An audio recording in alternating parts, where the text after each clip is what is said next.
En tant que psychologue criminel travaillant en étroite collaboration avec la police locale, je crois fortement que les parents de ce pays doivent être mis en garde contre un groupe particulier de déviants sexuels ciblant les jeunes garçons. Dans ce message d'intérêt public, je vais partager deux histoires tirées des nombreux rapports déposés. Un après-midi ensoleillé, Arthur pratique le ping-pong seul dans un parc. Il ne remarque pas qu'un homme étrange l'observe.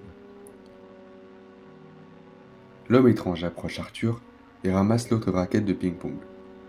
Arthur n'en pense rien. Après tout, c'est bien plus amusant que de jouer tout seul. Mais après une longue journée à jouer au ping-pong, Arthur doit rentrer chez lui. En remerciant l'homme d'avoir joué avec lui, ce dernier propose de le raccompagner chez lui dans sa camionnette. Arthur accepte, l'homme lui semblait terriblement gentil, alors il ne voyait aucun mal à faire du stop. Arthur ne savait pas que le geste amical de cet homme n'était pas dû à la bonté de son cœur. Bien qu'il parût normal, il était en fait un homosexuel. Un homme malade avec une perversion sexuelle pour les membres de son propre sexe. En échange du trajet en voiture, il s'attendait à un service particulier. Lors d'un autre après-midi ensoleillé, dans un autre parc, Édouard se sent triste. Un garçon de son âge s'approche et s'introduit. Il s'appelle Hervé. Il dit à Édouard qu'il a l'air d'être en colère et lui demande s'il veut bien lui parler. Trouvant cet individu agréable, Édouard décide que cet Hervé est quelqu'un de fiable. Il parle de l'intimidation qu'il subit à l'école, ce qui l'affecte négativement. Hervé semble être sympathique.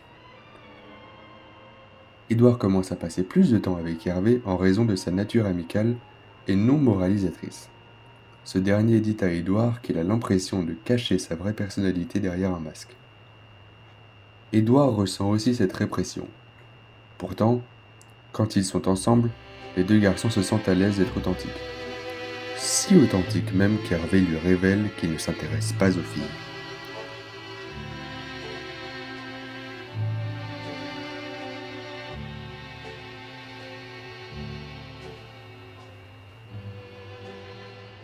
Édouard est effrayé par cette révélation dégoûtante. Bien qu'il pensât qu'Hervé était son ami, il était vraiment un détraqué homosexuel. Attention à l'homosexuel. On ne sait jamais où il peut se cacher, attendant d'attirer nos enfants dans son piège et de les infecter avec sa condition.